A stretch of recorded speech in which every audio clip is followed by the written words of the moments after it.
when you have an insecure attachment style, you have a bad picker. Until you start doing the healing work, you are going to be attracted to and attracting the same type of people over and over. It's just how it works. And it's because... Hey there, and welcome to Attachment with Elise, your go-to place for cracking the code on attachment, relationships, and holistic wellness. Ready to ditch that anxiety and get anchored in love and life? Let's do this! Hi there, my name is Elise, and I am a holistic wellness coach specializing in integrated attachment theory. And I work with anxiously attached women to help them to overcome their core wounds and attract that secure, loving partnership that they've always desired and truly deserve. And today we are going to be looking at Love is Blind, the latest season, and we will be viewing these interactions between the contestants, I guess you could say, through the lens of psychology and attachment styles. So let's dive in. Hello, hello. Is this Madison? Yes, this is Alex. Oh, yes, it is. Madison, I'm so happy to be here with you right now. I'm here just for you. You're flattering, but are you being honest? So number one, we can see Madison has a sensitivity around honesty. She is trying to see if people are actually being truthful, if they actually mean what they say. So right away, we see that this is pretty important for her. Okay, I've got a deep question for you. All right, hit me. What are you like when there is conflict in a relationship? Do you ever get upset and yell or say anything hurtful? I grew up with a really angry dad, and that's never who I want to be. Instead of getting mad or violent, I get very logical. So she says, instead of getting mad or violent, I get logical. And I'm really curious about that because to me that says she basically turns off her emotions. So she has this ability to disconnect from her emotions and then just thinks logically. So that ability to shut down that part of herself tells me that there could be some sort of avoidant aspect of her. What about you? I've been in some pretty brutal situations that I'm really proud of myself that I handled in a very calm way. Yeah. I was cheated on with someone that I was living with. Oh, shit, I'm sorry. Have you ever cheated before? No, I have not. I've also been cheated on multiple times. What? Yeah. I've been single for 2 years now. I don't take that kind of bullshit anymore. But yeah, I've been really hurt over these past few years. Do you think that is going to affect a future relationship, or have you worked through those issues of trust and all?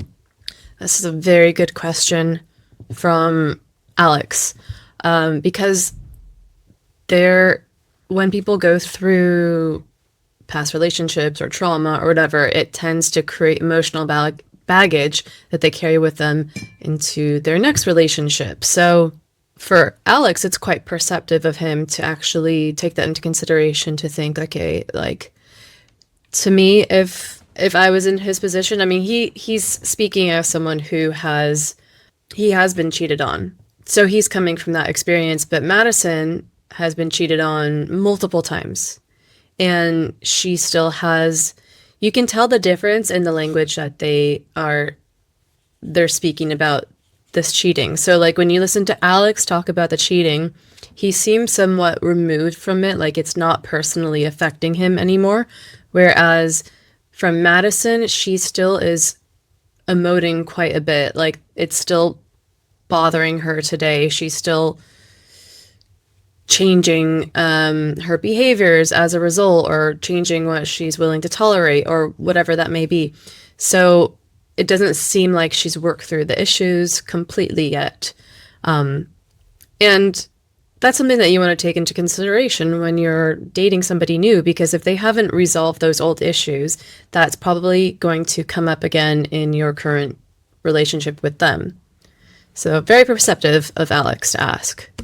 I'm going to trust you until you give me a reason not to. So do you know the different attachment styles?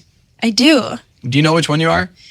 I am an avoidant. Uh-oh, Madison. Okay, so This is amazing. I love that Alex asked this question because it shows that he has done some healing, or at least looked into his own behavior and what's been going on with him. And amazing that they both have done it. So this is going to create a really good conversation. And Madison claims to be an avoidant. And I just want to clarify that there are two different types of avoidance. There are the dismissive avoidance and there are fearful avoidance. So the dismissive avoidant is going to be the type of avoidant that is more, I would say, more disconnected from their emotions. They usually grew up in a family or a family dynamic where their emotions were shamed. So they were made to feel bad that they had emotions, or perhaps they were neglected, like they were emotionally neglected. There could be neglect in other aspects as well, like if they weren't fed properly or had the appropriate amount of shelter or any of those things that we need in order to survive. But the dismissive avoidant tends to cope with that as a child by shutting down their emotions and not letting themselves get emotional. So they are more logical, more thinking rationally about things, more grounded, you can say, because they're not so,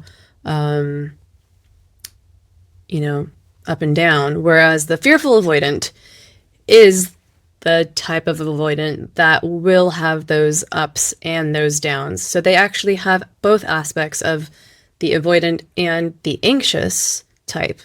So these types of avoidants actually grew up in a family dynamic where there may not have been neglect, but there could have been abuse, there could have been drug use, there could have been some sort of chaos. And this is why I think that Madison is a fearful avoidant, because she did grow up in chaos. And I'll show you what I mean. Let's watch her talk about it. It's Madison. Madison! Oh my gosh, I'm so excited to talk to you. Oh my god. What are you looking for in a partner? I just want someone who's kind. It's really important to me that like people feel safe with me. Oh my gosh. You're saying all the right things, Madison. I had a rough childhood.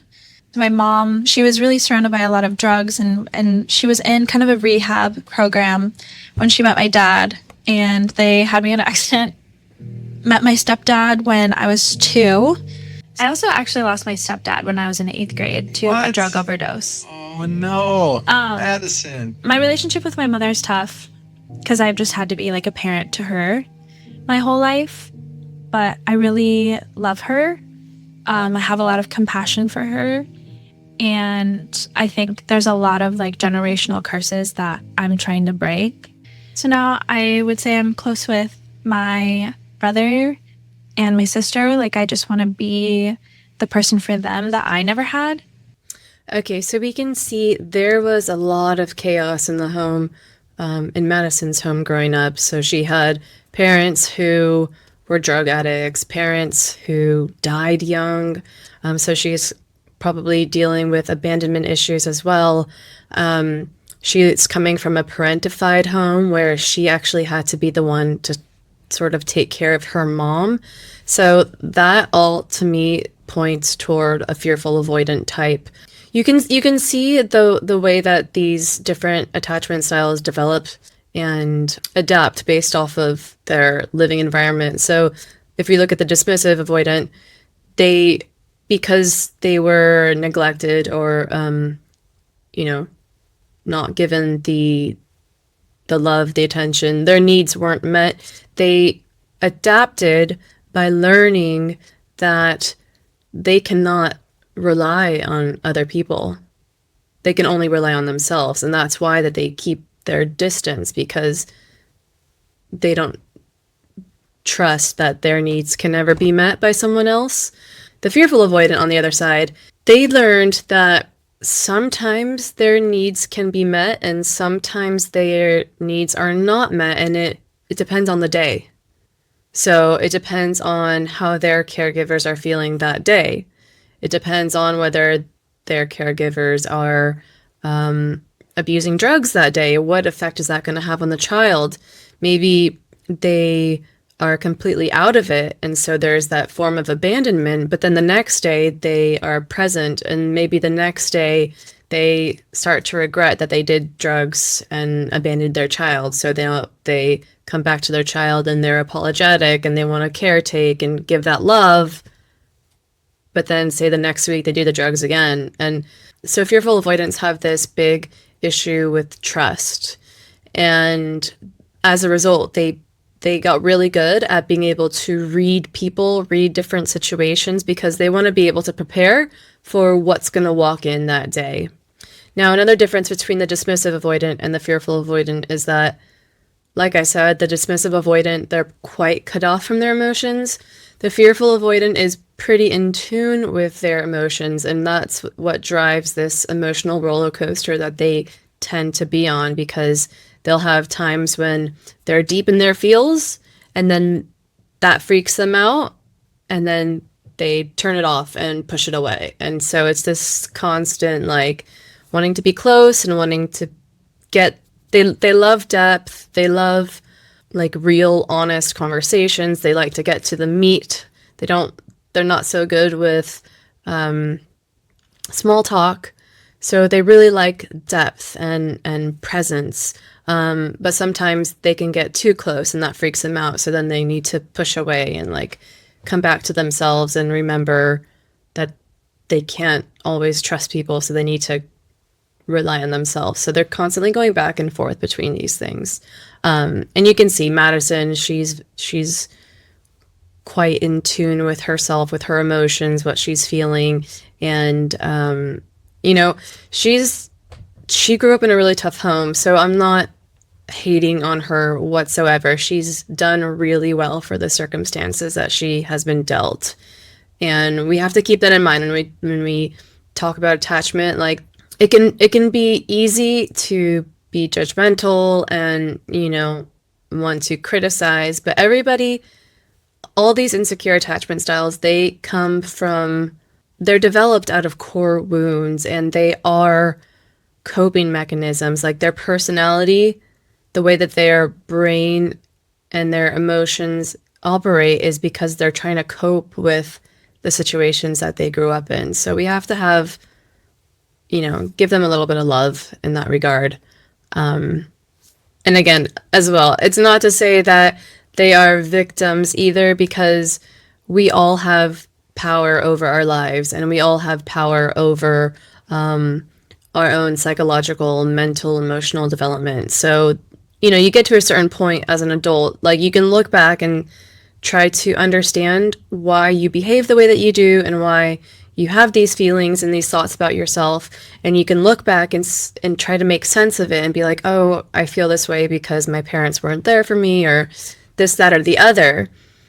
And maybe when you're first learning this, you want to blame them, and that's okay, because you're in the healing process. But then you have to get to this point where you now have to take care of yourself. Like, you're looking out for yourself, and your parents are no longer responsible for your life. You're responsible for your own life. And we all have that choice, and we all can improve our attachment styles. Attachment styles are not set in stone. Like, our brains are plastic. We can rewire them, and that is something that I help people with. So if you're interested in that, please get in contact. I can definitely help you to rewire your limiting beliefs and your core wounds that came from your childhood.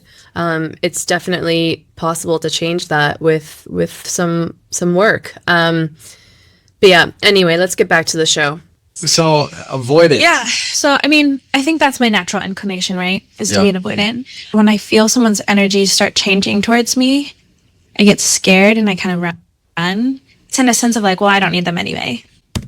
So right there, you see, they are very hypervigilant, not just to abandonment, like the anxious attachment. Anxious attachment is very vigilant towards abandonment. Like, they have this sixth sense when they can start to feel somebody kind of slipping away. And anxiously attached people can notice these really small shifts in people's behavior when it's surrounding potential abandonment.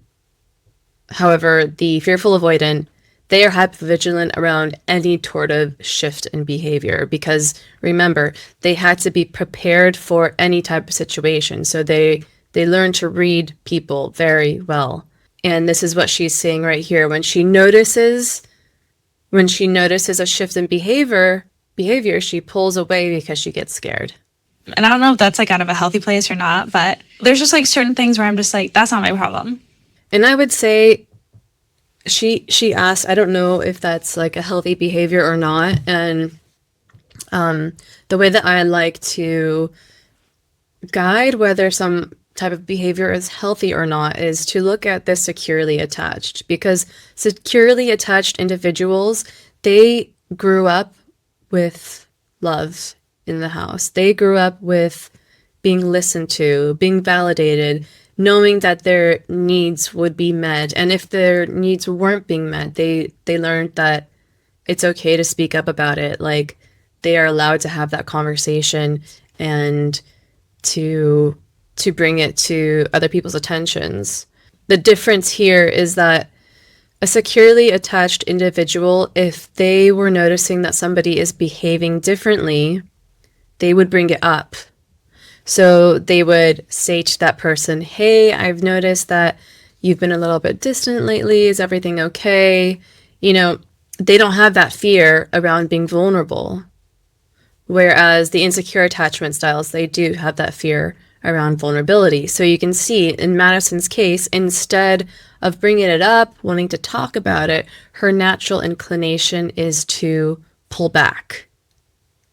So that worked for her in the past.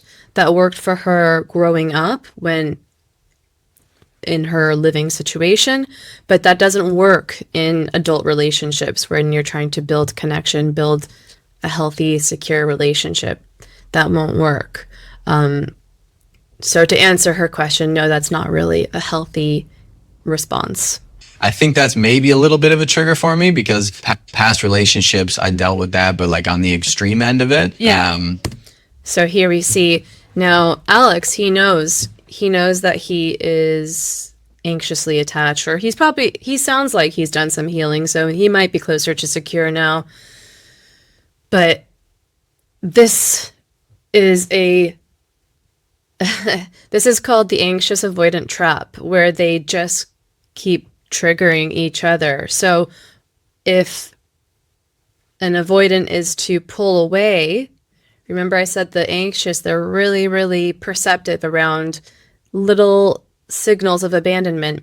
So Alex would notice that somebody is pulling away, which would trigger him in that sense. Oh, I'm going to be abandoned. They're going to leave me. I'm going to be alone. I'm being rejected. All of these thoughts come to mind.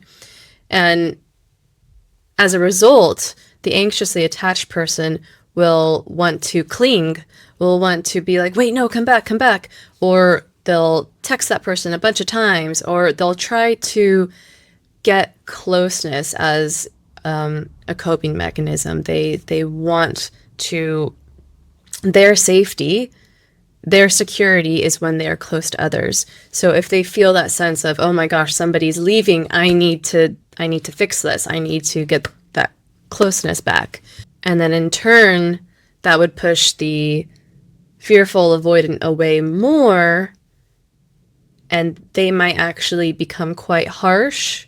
Fearful avoidance, if it's like they don't have any boundaries until it gets to a certain point where they feel like you have just pushed my boundaries too much, and yeah, it was my fault for not saying them in the first place, but hey, now I'm feeling it, so I'm going to lay it down, and they push really hard away, and sometimes then they'll feel bad about it days later and then want to reconnect. And so it's just this cycle. It's this cycle.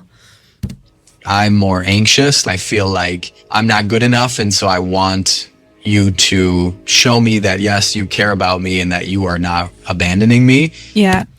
So as Alex is saying, anxiously attached people, one of their needs is reassurance. They need to know that you're going to be there. They need to know that you still care for them, even if you're pulling away. And for you, it's like, let me get away and be on my own because I don't need you to show me that I'm good enough. Yeah. I think that could lead to some issues. I think I told you, like, my mom's a drug addict. Yeah. And I remember when I was like 12 years old, my stepdad had like taken too many pills or something. And I had to make sure that he was like still breathing on my birthday. That was like my norm. So yeah, this is a situation that Madison is dealing with. Like, she has to be the one to take care of her parents. No child should have to do that. That's not okay. So you have to feel for her. This is how she has learned to cope. Like, she needs to be able to take care of herself. And sometimes when somebody gets too close, then she starts to worry, oh my gosh, now I'm going to have the responsibility of like taking care of this individual as well. Because to them, there's a lot of pain in connection. There's a lot of pain from having to deal with their parents, like having to make sure that your dad is alive, having to make sure that your mom is not doing drugs. Like, that's a lot. That's a lot for a child. That's a lot for anybody, and especially a child. I wrote them this letter and I was just like, it's either drugs or it's me. And they didn't choose me. Wow. And so I've just had to really like rely on myself for everything. And imagine that. She wrote a letter to her parents saying, I've had enough. Like, you need to either choose drugs or you choose me. You can't do both because this is hurting me too much, Mom and Dad. And after that, they still chose the drugs. Like, how painful would that be? That is so sad. And you have to feel like the amount of abandonment and rejection that she must have felt, like she wasn't enough. You know? So, like she just said, she had to rely on herself. There's no other way to survive, basically. For a while, I thought not meeting anyone was like a really good thing, like, but it's not. And I've learned that I'm ready to have someone in my life that like I can rely on and like I can trust fully. Like, and so it's one thing to logically say like, hey, I realize that pushing people away is actually not a good thing. Like, in order to survive, we need other people in this life, and we need to have those good connections. We need to have friendships. We need to be able to, you know, in work, in your career, like relationships are important in all aspects of life. So she logically knows that this is something that she needs to work on. But the problem is that your subconscious cannot overpower your conscious mind. And that's why whenever we make these proclamations where, oh, it's, you know, our New Year's resolution, I'm going to go to the gym 5 times a week or whatever it may be.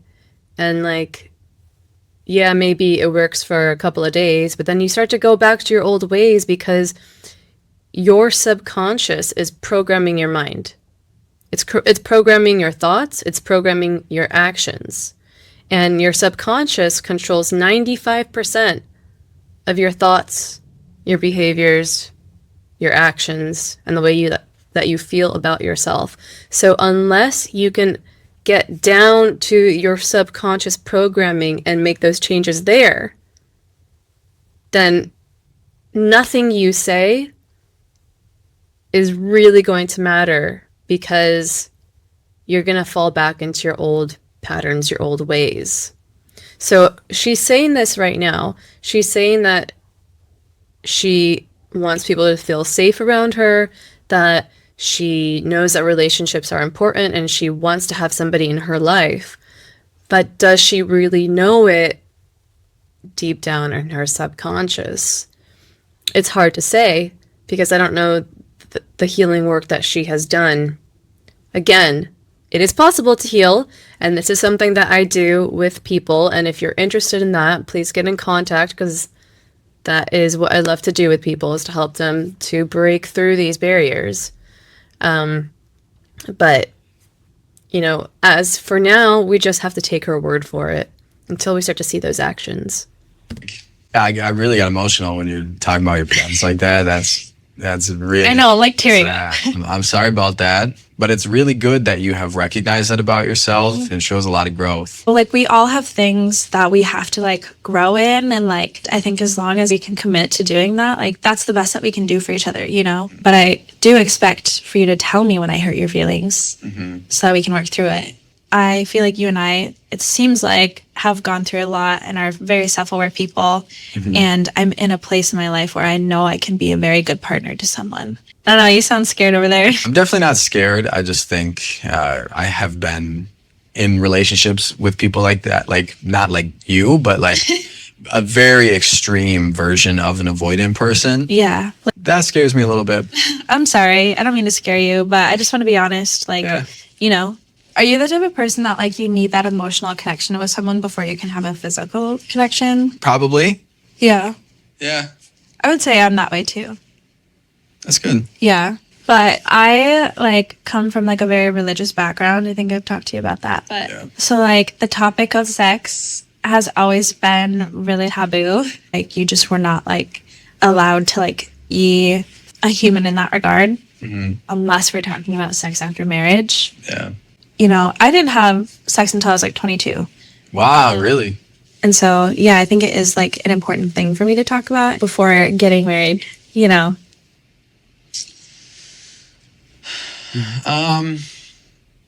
Maybe we can wait. That maybe that's like a few dates from now. You can see that Alex has, his vibe has changed. I would say that he's pretty checked out at this point. Like, he's not as excited, and like the tone of his voice is not excited as it was before. His responses are not as engaging as they were before. Like, once he found out that Madison is an avoidant, he's kind of checked out.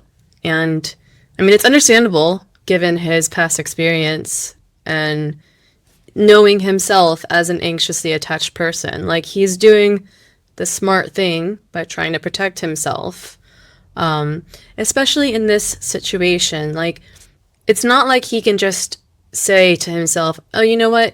Madison said that she's an avoidant, but she says that, you know, she's trying really hard to heal herself or change her ways. So let me give her some time to show whether she has healed or not. Like, there's no option for that in this circumstance. There's only being together and possibly getting married, or not being together.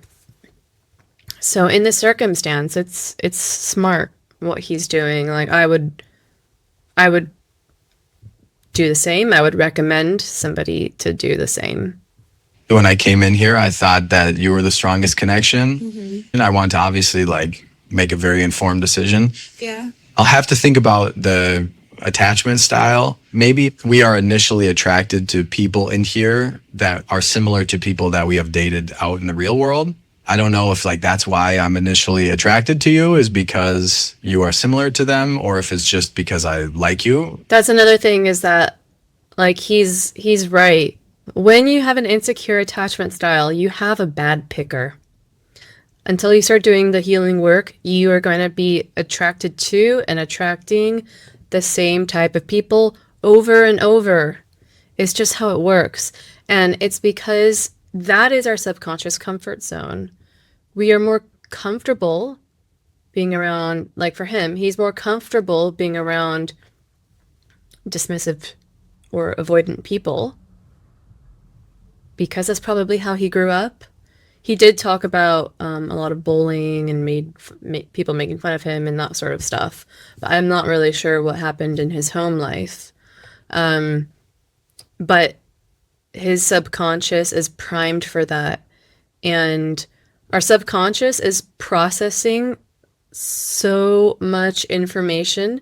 So logically, with our conscious mind, we can see this new person. We don't know really anything about them, but we know that there's an attraction level. And it's like sometimes you later find out, maybe weeks later, that, oh my gosh, this is the same type of person again, another avoidant. Like, they weren't showing that they were avoidant at the start. Like, how did I fall for another avoidant? And it's because your subconscious is picking up on these little minute cues, and it's processing so much information. So your subconscious is actually doing the work. So this is, again, why we need to reprogram our subconscious mind. This is why we need to do the healing work, so that we can heal our picker. And as soon as you start to heal your picker, you start to be attracted to different types of people, more secure individuals, and more secure behavior as well. And that changes everything. And if you are interested in learning more about that, I've created a PDF called Why You Keep Attracting Emotionally Unavailable Partners and How to Stop. And you can follow the link in my description. You can go to my website, download the PDF for free. I'd love to send that over to you. Again, thanks for watching. If you've liked what you've watched, please like, share, comment. Please let me know your thoughts. I'd love to have a dialogue with you, and I'd love to know what you guys think and create more content that you like. So please let me know. We'll be covering more Love is Blind stuff, so stay tuned. And until next time, take care.